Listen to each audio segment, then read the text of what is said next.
Before I introduce the next speaker, I would like to thank the co-organizers. I'm one of them. My name is Thomas Papatomas, and I welcome all of you to Rutgers. This was Brian McLaughlin's idea, and Manish and I and Sarah Pixley tried to bring this together. I would like also to recognize Joanne Melly, who did a lot of the logistical work here, and Chris Kutter, who, among other things, including the design of the webpage, is also videotaping today's proceedings. So, our next speaker is Professor Tony Movshon of NYU, who received his doctorate degree from Cambridge University, and he's been at New York University ever since, with a brief sabbatical at Oxford University. That's what I found on the internet, and if there have been other sabbaticals, excuse my omitting them. So, if you want to find classic papers on what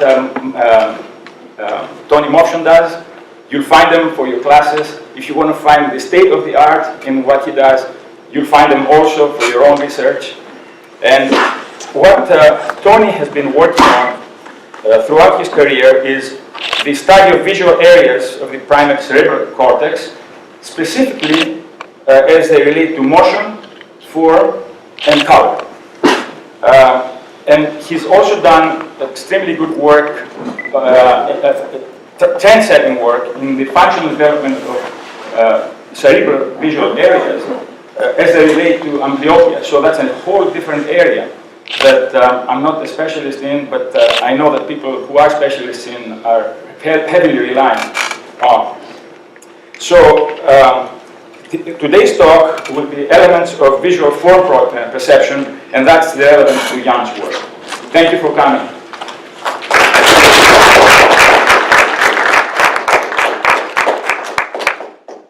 Thank you, Thomas. It's always hard to recognize yourself in introductions, but that was particularly difficult. I was wondering who you were talking about.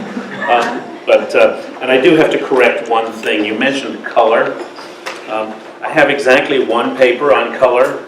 Qasim is one of the authors, the next speaker. And as a result of that experience, I never worked on color ever again. And moreover, I arranged for the RGB connectors on all the monitors in my lab and welded together. So, let's see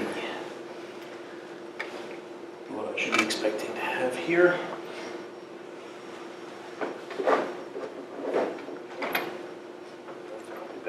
It's a color display.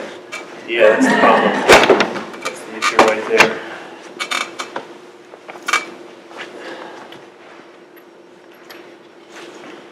It's reassuring. It's even more reassuring. Not helpful, I should add, but reassuring. Let me just, if you will.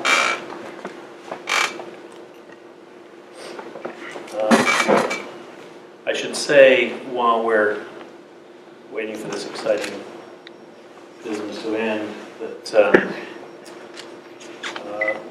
Jan's always been a scary guy to me. I've known him for many years, and he, even when I started in this field, which, as Thomas implied, was some years ago, he was already, a remarkable figure who had worked on many interesting problems. My goal in this talk initially was to try and find something that he'd never worked on, which turns out not to be easy.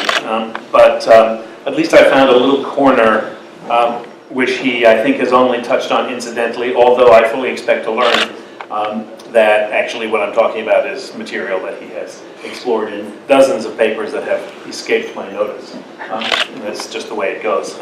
Anyway, you're all familiar with this. This is a scary picture, you have to admit. But for a computational visual neuroscientist like myself, this is a much friendlier picture. This is a picture of David Marr, who some of you will have known. I'm sure Jan knew him. But he is an influential figure, and he sort of sets a frame for the kinds of things that I want to talk about today. Because in the world of neurophysiology as it's currently practiced, which is the world I live in, Marr's principles, which are sort of outlined here, are not often respected, or at least not as often respected as they should be. Marr always argued that what you should do first is establish the computational theory of the problem for which you were trying to find a solution. You should then seek an algorithm, in other words, try and find out what particular set of steps or operations could be used to solve the problem you identified. And finally, and only then, should you worry about the hardware implementation. Now, I actually think that Jan's work is, in many ways, crystalline in its clear exemplification of this principle. That is, everything he does is based on this established notion of a theory, followed by how to solve a problem, followed sometimes, not perhaps that often, in terms of biological detail. We live in a world today where it's commonplace to try to solve problems by taking biological detail and working in the other direction. That is to say, working on the bits and pieces of the brain and trying to deduce from the function of those bits and pieces what the piece of brain you're studying is for. I think that's a pretty dangerous operation, and I think it's led people astray. So, but you need not fear. I will actually mention cells now and again, and even a layer or two, but I'm not going to delve deep into the sort of the hardware implementation of the kind of problems I'm going to talk about. But the broad frame of the problem, and this is a problem that many of us in vision science try to understand, is the question of how you go from an image, a set of pixels or a set of photoreceptor activations on the retina, to a scene in which you partition it into the objects and elements and surfaces that comprise it. And we don't know how to do that, but we do know that we can't do it in a single step. There's no way that anyone's ever devised to take a single set of measurements of a scene and turn them into representation of objects. And we have the sense that this should be done in some series of stages. And we have a sense for that because not only do we think that might be a good idea, but the visual system does it that way. And in recent years, computer models have shown that they have a much easier time doing it that way as well. This is my territory for the purposes of this talk. A visual pathway, here shown roughly as it is in vivo, here shown flattened out to reveal the distribution of the 30-some visual areas that are associated with vision in the macaque. They're colored in thoughtfully. I'm going to talk primarily about areas V1 and V2, and then we'll leap right to the end of the visual pathway at the end of the talk. The technique that I'm going to talk about for the most part is the classical one of Hubel and Wiesel, taking a single microelectrode, recording from one cell at a time. In part of the talk, we'll record from a few dozen cells at a time, but the idea is still that we take a very small sample from the millions of cells that are present in each of these areas and try to deduce from those samples what the areas do. And this is a game that physiologists have been playing for decades. For example, many years ago, we discovered that cells in the retina, by we, I mean they, of course, not me, but we discovered that cells in the retina had centers around receptive fields that were circular, but seemed to be sensitive to contrast, so we thought of these cells as being insensitive to local form, but sensitive to local variations in luminance or contrast. Hubel and Wiesel, the next form of we, moved to V1, where they, of course, discovered that cells had orientation-selective receptive fields, which gave them a specificity for the orientation and scale of the targets to which they responded best. And it seemed like a good idea to say the retina signaled something about local contrast and orientation, and V1 signaled something about local form. But it's a curiosity of the history of science that the other place that was studied with microelectrodes early in the time of visual neuroscience was the inferior temporal visual cortex, where we're in an entirely different, weird world. Cells in IT, for the most part, do not respond to simple stimuli, or at least don't respond well to simple targets like lines and edges.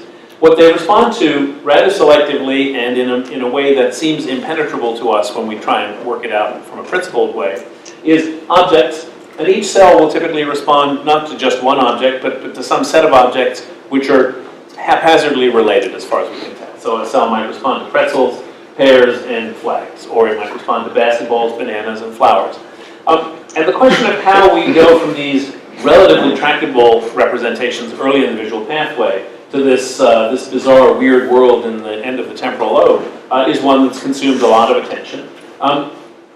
Charlie Gross, who first started recording here, and many of the people who followed him, sort of decided that the fun thing to do, undoubtedly true, was to dive in the deep end and try and work things out from here. But for somebody like me, this is all way too scary. And so what I'm going to talk about today is primarily a question of how things might be transformed in between these early stage representations and the representations of objects and things at the end. And this is primarily a function of what we call the ventral visual pathway, the part of the visual pathway in both monkeys and humans that seems to be responsible for the representation of object shape and form. Now, I'm going to deviate into a slightly silly world given to me by my friend, colleague, actually former postdoc, Ted Adelson, which is a way to think about the world which I think is probably alien to Jan's way, because it's just too childish and silly.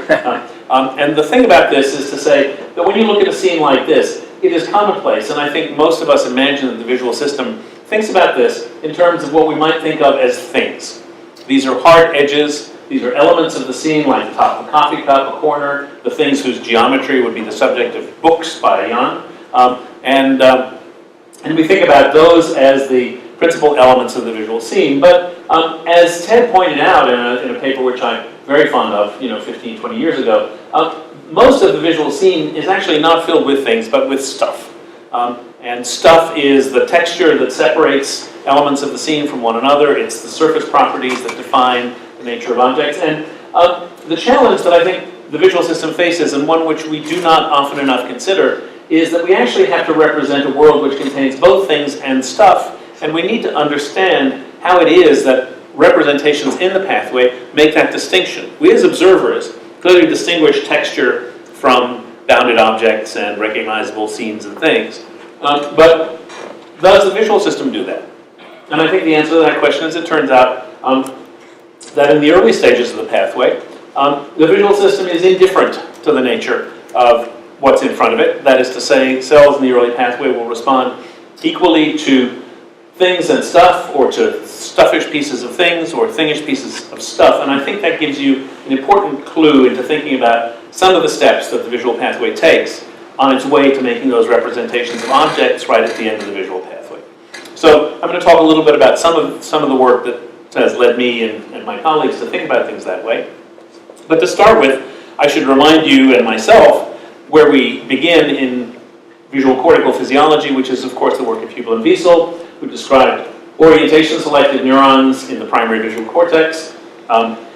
They demonstrated by making maps of their visual receptive fields that the operation that led to this orientation selectivity could be understood, although they wouldn't have used this term, could be understood as a spatial filtering operation, as you should understand it, simply that these things should be thought of as filters. The X's and triangles are regions of excitation and suppression by light, and therefore any pattern of light and darkness that more or less matches the shape of this filter will activate the cell connected to it strongly.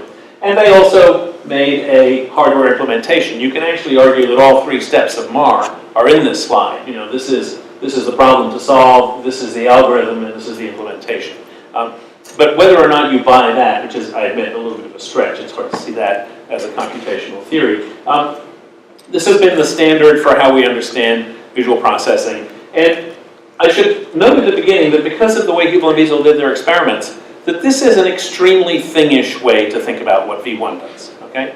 It's thingish because we think about it in terms of lines, edges, bounded contours. In other words, the sort of cartoonish elements that form the elements of visual scenes and objects. But the way that I grew up, we think about the responses of cells in V1 in a somewhat different way. Because we can often probe them with these sinusoidal grading targets. And for me, sinusoidal grading targets are the simplest, maybe the quintessential form of stuff. They're extended patterns. This is a polar representation of the orientation and spatial frequency of sinusoidal gratings. Going out from the origin, we increase spatial frequency. Going around the clock, we change orientation. And as we vary the orientation or the spatial frequency of targets and ask, for example, a V1 cell how well it will respond, what we find, in what seems like a rather close analogy to what Hubel and Wiesel discovered, that these cells are sensitive to the orientation and the scale of the targets that are presented to them, except these targets are not now things, they're stuff. They're sinusoidal gratings, they extend across the visual field. Russ Develoy and his colleagues, many years ago, mapped the receptive fields of cells, measuring their orientation selectivity and their spatial frequency selectivity. Each of these patches here represents, on this two-dimensional frequency diagram, this diagram in fact, the receptive field of a cell which seems like it ought to be equivalent to the receptive field that Hubel and Wiesel would have mapped, mapping their receptive fields with line or spot targets. In fact, there's a direct and fairly straightforward relationship in this case between these two thoughts. If we imagine this idealized receptive field, we can transform this idealized receptive field into the spatial filter that would give rise to this particular set of tuning. That is to say, having this preferred orientation, this preferred spatial frequency, and this bandwidth. And that filter, transformed back into space, would look like this. And it's no accident that that filter looks very much like the receptive field that Hubel and Wiesel mapped. This is simply a way of stating in a simple way that early in the visual pathway, cells behave as though they have roughly linear spatial filters in front of them, and their responses are modified variations on the linear spatial filtering at the initial stage. What's important about that is that a spatial filter like this will respond to stuff, like these gratings, and things like these lines, and it will be completely indifferent to which is on the receptive field. And yet we see things and stuff very differently. So somewhere between here and the end of the visual pathway, that transformation is made. And so it seems reasonable to go to the next stage in the process and ask what happens as we move downstream in the pathway. I think about the pathway as hierarchical. I'm willing to be disciplined about that failure of deep thought later. But for the moment, we're going to think about it as a hierarchical pathway leading from the retina to the primary visual cortex and then downstream. So let's ask about V2, the second visual area, and the one which I'll spend some time talking about now. So V2 differs from V1 in fairly subtle ways. If you put a microelectrode in the brain of an animal and you record from cells in V1 and V2, they seem pretty similar. The cells in V2 do have one quantitative difference, which is if you measure the size of their receptive fields on the retina as a function of the distance of the receptive fields from the center of gaze, they grow much more rapidly in V2 than they do in V1. They're at all places about twice as large.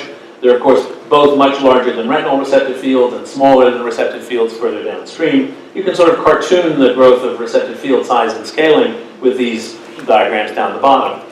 And, but other than that, if you study the responses of cells in V2, at least casually for the most part, they seem not very different from V1. Now, if you remember, we're in this game because we believe that we can work out the functions of visual areas by understanding how the cells in them respond to different visual targets. And if V2 responds in the same way as V1, then why are there two areas? What's the point of having a second representation like the first? This is a problem which has been puzzling me for a number of years and which I've actually failed to solve several times. Hubel and Wiesel went after this problem also. They had a very thingish kind of idea about what V2 might do. These experiments were done in cat, where V2 is called area 18. Those of you who are old enough will have read this paper, and those of you who are not should, because it's a marvelous thing. It's a 62-page paper. It's got 38 figures in it, and it begins with the line, "To understand vision in physiological terms is a formidable problem for the biologist." So, if you're gonna sort of announce with a trumpet fanfare what you're trying to do, that's a pretty good way to do it. They then go on to describe in great detail measurements like these, which, for example, show an example of a cell that responded well to a corner, but not to an extended line. And they made little schematic cartoon diagrams, sort of like their V1 diagrams, and came up with this sort of very thingish idea that what V2 did was to take the little elementary features in V1 and kind of stick them together like cartoon drawings, make corners and things. In our hands, and in many other hands, V1 and V2 don't really differ very much. V2 cells have orientation and spatial frequency tuning very much like V1 cells. Like V1 cells, they respond better to gratings of an optimal size than to gratings that are too large for the receptive field. That's what these graphs show. And so these sorts of measurements are sort of at odds with the idea that V2 cells like complicated figures. Now, in the mid-2000s, following on some earlier work of Jack Gallant, Jay Hagney and David Van Essen went into V2 with the idea that perhaps these somewhat more complicated, thingish representations were what V2 cared about.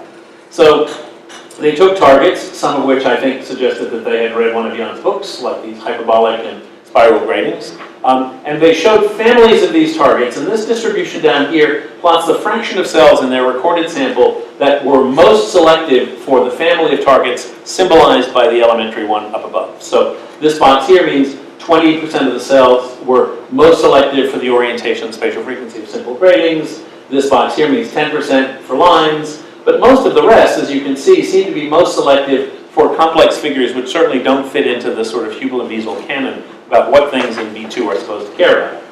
Now, as I said, these have been based on earlier measurements done by Jack Gallant in David Van Essen's lab, so they reproduced those. Jack's measurements have been in V4, and what they found was that when you did these experiments in V4, you got rather similar answers. What was a little more upsetting was that when they actually went back and did what Jack had never done, which was to go back to V1, doing the experiments the same way, they found a similar answer yet again.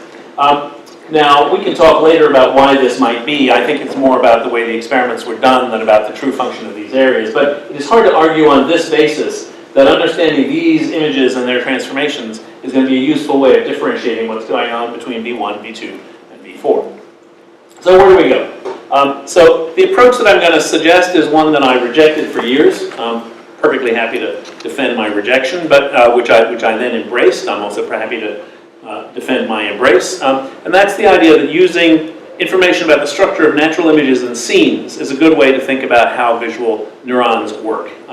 And the idea comes from a couple of things that we know about the statistics of natural images, things that make them special.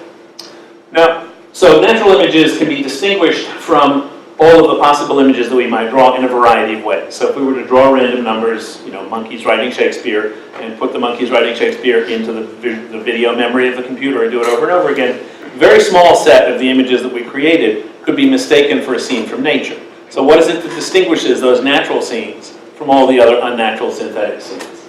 Well, one thing that's sort of evident from this image is that large, i.e. low spatial frequency features are much more evident in nature than they are in synthetic images. There's a prevalence of low spatial frequencies in most natural images. So low spatial frequencies are much stronger or higher in contrast or contrast energy than high spatial frequencies. But that's a property which doesn't by itself suggest anything about the way neurons should work. It suggests something about the way the neurons might want to distribute their receptive field properties, but not how they might actually want to function. But there's something else about natural images which is a little more subtle and does suggest something that might be useful. And that's the following. When you make a measurement, let's say, of a horizontally oriented contour in the middle of a natural image, it turns out that that measurement gives you quite a bit of information about what is likely to be true about nearby places in the image. Natural images have correlations that extend over space, which mean that if you know that there's a horizontal contour in one place in an image, then it is likely that you know things about the scale, orientation, and structure of nearby pieces of the image. And that's true for some extended collinear lines like this. It's also true for regions of texture. I've dropped these little Hubel and Wiesel receptive field families on simply to symbolize the fact that in these natural images, there's a non-random, in fact, a highly orderly relationship between the activation by the image of different members of a family of neurons in a population. And you can capture that in a generic way by choosing any two filters, let's say the small one and this large one, tiling the visual field with them, measuring their outputs, and then asking whether they're correlated. Now the answer is that in natural images they tend to be strongly correlated, where this guy's strongly active, so is this. In synthetic images, artificial images, they are independent. Now, the people who notice this most effectively, for my purposes, are and his postdoc, Javier Portilla, who were interested actually in the problem of not rendering natural images, but of synthesizing textures that had a natural appearance. And they were interested in taking natural images and taking the most limited set of measurements they could from those images and using them in a computer graphic sense to build textures. And the process they developed involved taking a natural image, running it through a bank of filters, which they called the V1 model. This is basically a bank of simulated Hubel and Wiesel type receptive fields, and measuring the outputs on average in distributional sense of all of these filters.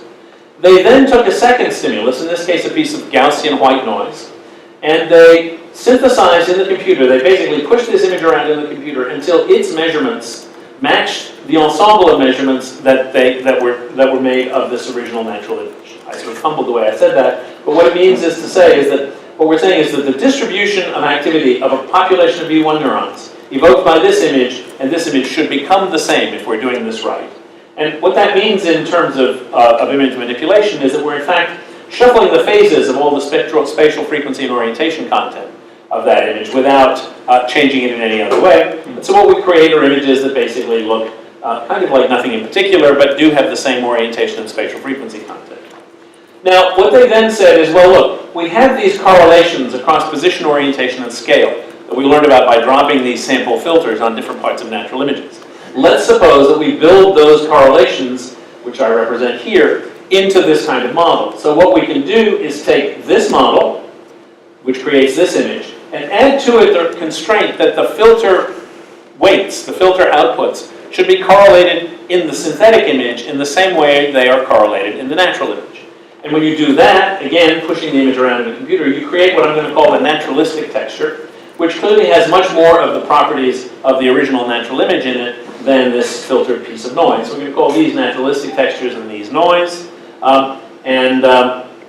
We can take this natural image, we can take filtered noise, we can make many versions of each of these samples, these images, just by starting with a different piece of Gaussian white noise. So for stimulation in a physiology experiment, that's handy because we have many, many examples of the same thing. Now, in the original paper, Javier and Arrow showed nice cases that if you took these real texture-ish things, in fact, stuffish images, if you want to think about hair, lizard skin, rock, pebbles, and you ran them through this algorithm, you got rather nice matches, at least perceptually satisfying matches in terms of the texture synthesis. If you took Richard Feynman, you didn't do so well. And that makes, there's an important lesson there. First of all, Richard Feynman is not stuff, he's a thing. And this is not a good way to represent things, it's a good way to represent stuff. Each piece of this image is a stuffish piece of Feynman-like image, but it is not Feynman. It's only statistically, locally, approximately Feynman-esque. So this is just a limitation. We're not copying images, we're copying a certain set of their statistics and imposing those on an initial white noise. Now, you may ask why we would be interested in doing this particular manipulation in V2. And for that, we can actually take advantage of something which Jeremy Freeman and Arrow Simoncelli did a nice experiment on, which was this eccentricity variation in the size of V2 receptive fields. And the way they did the experiment is much more interestingly shown by a demo than it is by showing data. So here's a bunch of people, or a picture of a bunch of people standing in Washington Square Park. If you fixate the dot, I'm going to exchange this image with another in a sort of, it's a kind of a change blindness-y sort of thing. But I'm going to invite you not to see a difference as you fixate here between these two images as I exchange them. And of course you don't see a difference because you're a good audience. But if you now look over here, what you can see is that that piece of the image is actually being replaced by something which is a statistically indistinguishable texture, in fact synthesized by this model. And what Jeremy and Arrow did was they measured the size of the region that you could do this to as a function of scaled eccentricity and not notice it. Okay? And what they found was that the region size that you barely couldn't notice was the same as the size of V2 receptive fields. So Jeremy corralled his friend and my rotation student Corey Zembank came to my office and said, we'd like to study how V2 cells respond to these texture images. And it seemed like a good idea, so we did the experiment. So this is just a kind of set of stimuli that we used for the experiments. We started with a set of ancestral original natural images, which we did not show. Some, veggie things and somebody's shower curtain and split washers. And natural images obviously have a rather generous definition in our world. But we're simplified. And then we created naturalistic synthetic images from them. And there were, of course, many samples. We had 15 families of which you see 5, 15 samples of which you see 5. These are the noise controls from these same images. And we simply stitched all this stuff together into a movie which looked like this. This was placed on the receptive field of cells in V1 and V2 from which we were making single unit recordings. This was a 4-degree patch. The receptive fields were always smaller than that. And we measured the response.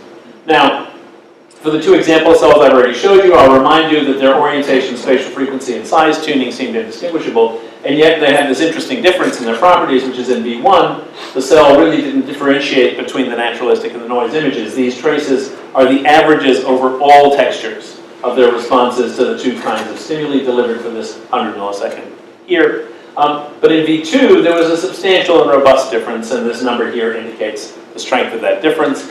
And if you average this over two reasonably sized populations of cells in V1 and V2, what you see is that in V1 there is very little difference between the two responses. In V2 there's a large and reliable difference. Here is a modulation measure, an index if you like, which takes the difference between the two traces, divides them by the sum.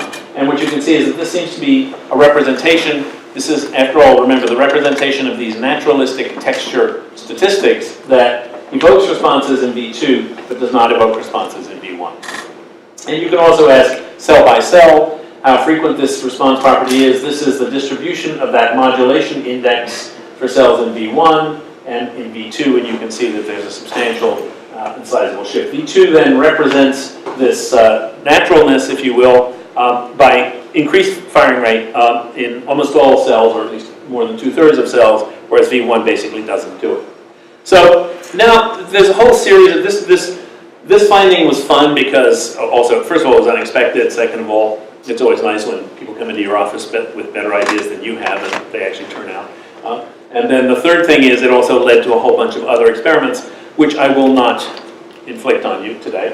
Just talk about a couple of things. But one of the things that we were interested in, one of the things we've been working on most recently, was the simple question of how this response property might be computed. The response in V2 is evident very early in the firing pattern of the cells. It seems like a calculation that can be done in a sort of direct feed-forward way. And we, first of all, tried to look at that by asking in terms of the laminar architecture of the cortex when and where these firing patterns might emerge. So these are this is a classical diagram of the cells and fibers of the primary visual cortex, or maybe not that. Yeah, this is Nissl. This is the stria genari. And this is a sort of simplified cartoon of how a cortical circuit might work. And this is very simplified, as anyone who's ever looked at cortical anatomy knows. But it includes the idea of thalamic inputs coming from sensory thalamus, a bunch of circuits within cortex, percolating information around, information then being sent out to other cortical areas. And so what we decided to do was take advantage of the laminar variation that we could measure in the macaque and ask what might be going on here in case there was some interesting information about how this computation was done. So in the original series of experiments, we had established that the fact that V1 was not modulated, this is the modulation index versus cortical depth, was true for all layers, and the fact that V2 was modulated was also true for all layers, which suggests that the transformation takes place in some sort of global way between the areas, but that wasn't entirely satisfying. So what we did was to take advantage of the fact that in the macaque monkey, there's a handy place where you can actually make a single simultaneous recording using one of these long multi-site probes, which is illustrated here. That includes both V1 up at the top, and then after a little stretch of white matter, V2 down at the bottom. And what you're seeing, so this is a histological section showing the gray matter, the white matter, and the gray matter again in between. And what you're looking at here are multi-site recordings. These are not, I hasten to add, unit recordings. These are multi-unit activity. The activity shown in red is the activity evoked on average by the naturalistic textures. The activity in black is the activity evoked by the noise controls. And over here is a nicely colored in representation of the modulation index, captured by this deep rhyme measure up here. So what you can see is that there's some weak signals in the upper and lower layers of V1, nothing in the white matter, of course, and nice robust signals in V2. But there's also information to be found in the temporal dynamics of these responses. So we pulled a bunch of cases like this out, and we averaged them together. And this is an overall average, also actually not that revealing, but we'll give you an idea of what we're working with. The red and the black traces are the average responses to naturalistic and noise for layer 2, 3, layer 4, and layer 5, 6 sites in V1 on the left and V2 on the right. Now V1 has these late modulated response components, which actually didn't show up so strongly in our single unit data, and that's another minor mystery. But one thing that seems striking is that in V2, the blue traces, which are the modulation response, modulation by naturalistic stimulation, occur almost as soon as the response begins, whereas in V1, they're sharply delayed, suggesting that they might arise not from a feed forward, but from some kind of feedback calculation. What I did here is take the blue and the green traces, that is the modulation traces from V1 and V2, and superimpose them so you can see that more clearly. And the first thing to notice is that the response in the blue trace, the V2 trace, actually occurs before the response in the V1 trace. V1 responds to visual stimuli more quickly than V2 does, but the modulation by naturalistic stimulation occurs more quickly in V2 than in V1. And so you can actually see reason to suppose that after things arise first, after about 63 milliseconds in layer 4 of V2, that they actually feed back in some way to give rise to later responses in the different layers of V1, and you can make a sort of simple cartoon circuit in which you allow the inputs from V1 to layer 4 of V2 to be the proximal inputs that give rise to this calculation of the naturalistic nature of the target. Well, that's all fine and good. So it tells you where the response might be generated. It doesn't really tell you how, and I don't have a clear answer yet as to how, but I can give you some ideas about how we're thinking about this problem. And we're thinking about this problem in terms of relatively simple circuit models, and this is work that Corey Zemba did before he left the lab to go to Texas, which he did a few months ago. So I'll recall for you that in Hubel-Wiesel world we start with simple sort of omnidirectional differentiators like V1, like LGN or retinal receptive fields, and we create from them by simple convergence V1 simple cells. And what I want you to do is to think about this operation as a sort of reorganization of a set of local derivatives, because from Barlow and from many people since, the idea that local derivatives are a good thing to measure across images is one that has some traction. I'm sure that Jan has measured local derivatives both in 3D but also in 2D. So if you take Horace Barlow and you apply local derivatives to him, in this case with Photoshop, not with the brain, what you see is that it enhances the edge contrast and basically diminishes the redundant information, which was the point that he made in his famous 1961 paper and many times since. So if we want to think about how V1 works in terms of creating, for example, derivative operators out of its inputs, I think the thing we want to think about is to ask what map does V1 see and over which does it take derivatives?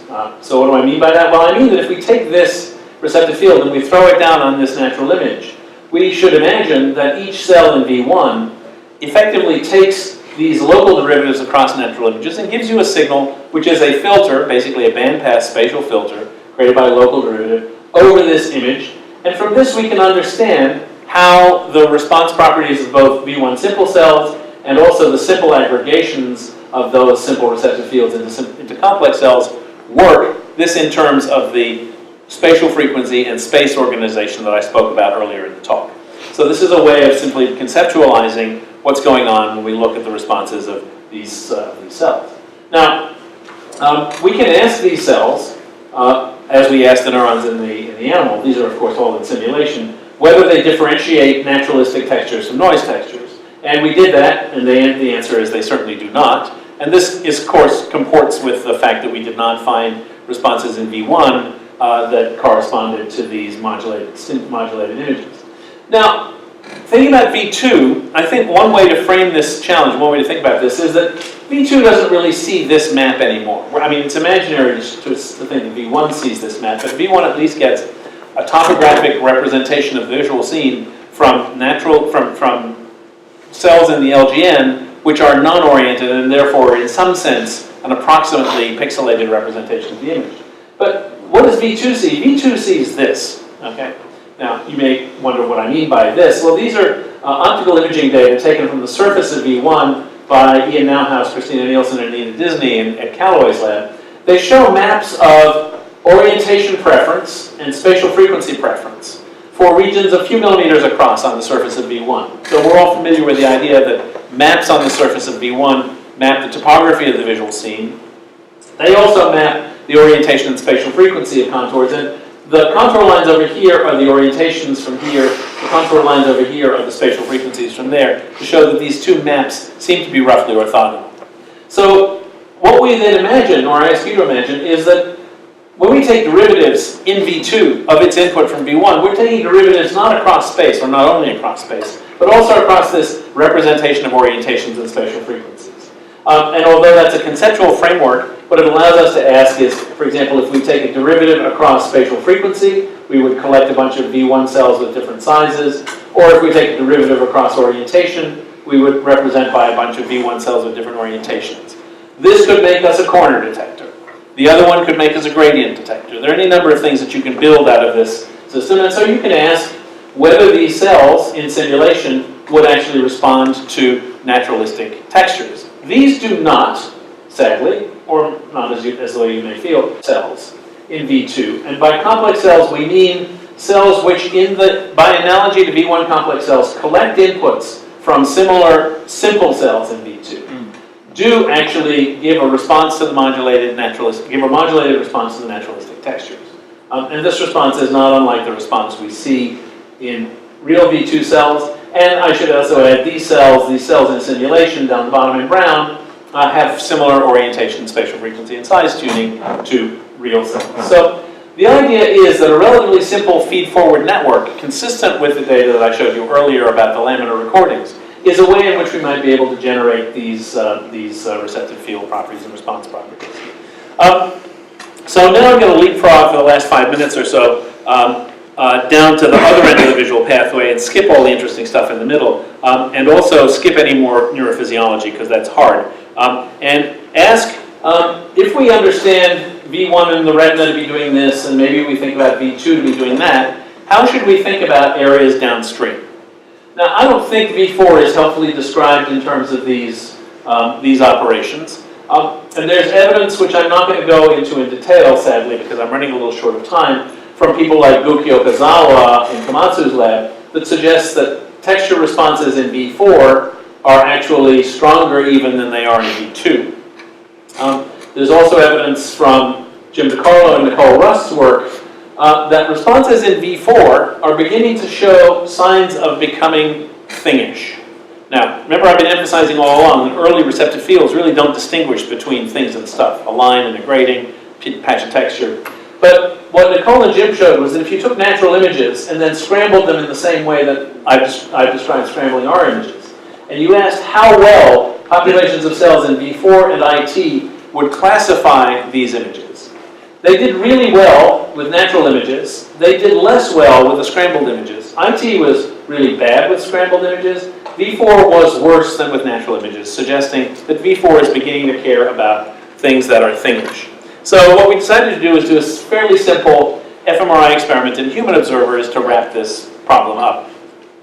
So what we did is we started with the same kinds of stimuli that I've been describing to you, noise and textures, but we also introduced the ancestral natural forms that we had not shown in the physiology.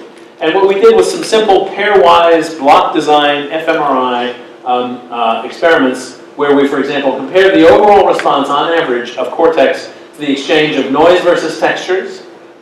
This would be the first example case. This is the one we did in V2, showing that in V2 we got this response to textures but not to noise. What happens in the MRI? So the way the experiment goes, you have alternating blocks of texture and noise. This is a flattened map of the posterior pole of one of the subjects, and these are visual area boundaries established with a separate topographic mapping experiment. We're exchanging noise with textures. What do we see? Well, it's reasonably satisfying in that it's sort of compatible with the physiology. V1 is insensitive to this exchange, but V2 and all the areas downstream of V2 show responses to the exchange of texture and noise. Now we can go back and ask whether this thing is true or even enhanced when we look at comparisons between forms, actual natural images, and noise. And here what we see is, in the same rendition, the exchange of forms with noise, showing again no response in V1, strong responses in V2 and downstream, and now actually more noticeably strong responses in areas anterior to V3. V4, by the way, is down here. Finally, and in some ways most interestingly, we can ask which areas respond to the exchange of a natural image with a naturalistic texture that has some of its statistics, more of its statistics than just the statistics that are in a phase scrambled noise image. And in that case, we get kind of an interesting result. This exchange is now basically silent not only for V1, but also for V2 and V3. And this is a way of instantiating in a very particular way that V1, V2, and V3 are completely stuffish. They do not care whether the image they're looking at is the image of a thing or a scrambled thing. They respond equally well under those circumstances. But downstream, especially anterior to V3, these, by the way, are areas which are usually known in the human world as LO1 and LO2. They're homologous to the back part of the temporal cortex in monkeys.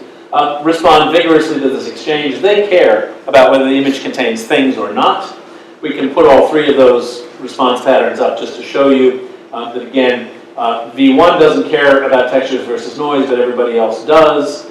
Everybody else cares about forms versus noise, perhaps even more, but only areas downstream of V3 care about forms versus textures. So, to summarize this, you can imagine that one way to think, the sort of stuffish way to think about how the visual pathway works, is the V1 represents simple spectral statistics, orientations and spatial frequencies. Somewhere in the middle, we represent things like textural statistics, and only down at the far end in the IT cortex do we represent form statistics. We might generalize this by saying, V1 is stuffish and IT is thingish, or we might not, because that's a silly thing to say. But in the world of MAR, I think this helps us because what we can do is ask in computational terms, not so much what we're trying to solve in terms of an image problem, but whether the algorithms that we've used can actually distinguish contours that belong to things and contours that emerge from stuff. It turns out to be quite handy to know that early elements in the visual pathway respond to stuff and things indifferently, whereas later regions respond specifically to one or the other. This has become the stuff of deep neural networks, like everything else in life these days. Dan Yemens and Jim DiCarlo have likened the visual pathway, represented here, to a particular neural network model that they've built. And both they and Odelia Schwartz's group in Florida have shown that in the early stages of these networks, you actually see representations of naturalistic texture that are similar in kind, but not identical in form to those that you see in V1 and V2. And I have no idea whether that means something or nothing. We can talk about that. Anyway, let me just finish up with a little piece from a paper which I very much enjoy by Jerry Lettvin, where he contrasts the views on art of the academicians, here symbolized by McCart's five senses, and the impressionists, here captured by Pissarro's Children on the Farm. And Jerry argues in this text, which I won't read, that the impressionists who believe that texture is the primitive and textures combine to produce forms, and he uses this kind of evocative analogy, just as letters combine to make words, is the right way to think about the problem of compiling images from their elementary features. He says he's on the side of the impressionists, so am I. And I think in conclusion, in fairness, I have to point out that Jan himself is an emblematic representation of both things in the sense of his eyes and seizures and nails, but he also is ringed by stuff. And so everywhere in his vicinity there is both stuff and things. Let me just put this up to acknowledge the people who did the work. Jeremy Freeman and Jeremy Freeman and Corey Zemba did the physiological experiments in V2 and V1, and also the imaging data that I showed at the end. Javier Portilla was a postdoc working with Aero who did the synthesis experiments. David Heger worked with us on the fMRI data. Julia Pai and Richard Perez have been doing the more recent laminar analysis, and Eero Simoncelli, my colleague, has been my collaborator throughout all of this work. And with that, I will stop and thank you for your attention.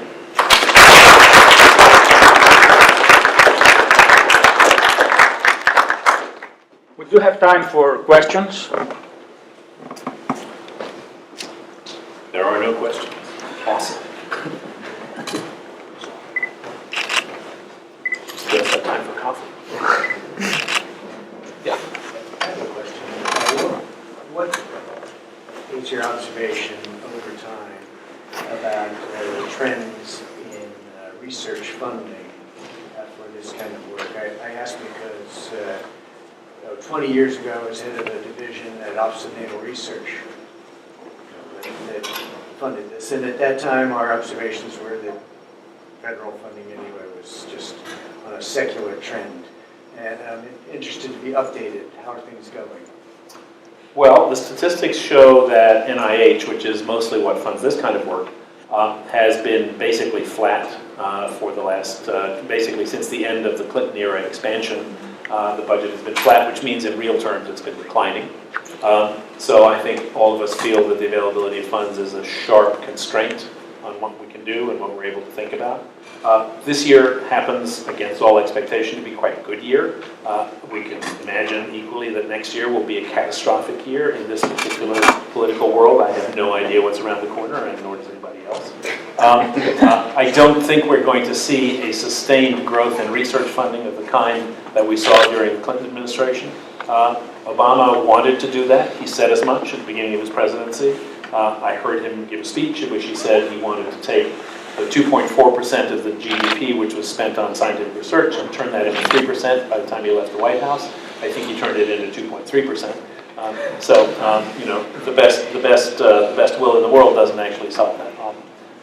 And by contrast, my observation was that a contrasting trend was happening in Europe, parts of Asia. Sure, absolutely. Is that what you're finding? Yeah, of course. So is that drawing your graduate students away from the United States and...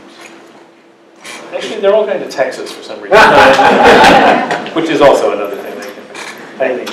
So, what is the effect of the analyses done by Mikhail Bucci and Jonathan Victor on this story, where they're arguing that the oscillations of the eye provide some first-stage filtering? Is that sufficient to change any of this? No, I don't think it changes the conclusions here because, so what Michaela and Jonathan showed was basically that this low-pass characteristic, which natural images show, is to some degree modified by the fact that when you view those low-pass images, your eyes are always moving around, and that has the effect of enhancing the contrast of small features, sort of flattening out the spectrum a bit. So what that does is, I think, minimize the spatial frequency distribution effect that I talked about when I talked about natural images. But since these effects are all based on correlations across sensors, they don't really depend on the actual spectrum of the input image. I mean, I think the Rucci and Victor's story is interesting because it actually casts doubt on a lot of work that was done in the 90s, which took that low-pass characteristic and matched it against the characteristics of early visual mechanisms. Joe Attic, for example, argued that retinal ganglion cells were built the way they were because of that low-pass characteristic. So what Michele and John did was kind of make everybody scratch their heads about that. But I think we're bulletproof for now. Doubtless they will find some other way to undermine us, but for now we're okay. This approach has done fantastic. I mean, it created a new way of thinking about V1, V2, V4, and beyond. Are you planning to do a similar approach, to take a similar approach for the dorsal stream in the motion domain? I'd love to. Here's where you run up against some computational challenges. An obvious thing, which crossed my mind like 300 milliseconds after Jeremy and Corey first came into my office with these textures, let's make naturalistic movies. Never mind naturalistic static images. Let's take real pieces of natural movies and apply these same statistics. It turns out to be a bitch computationally because this business I told you where I waved my hands and said you kind of push the image around and make the sensor responses match, that's hard enough in 2D.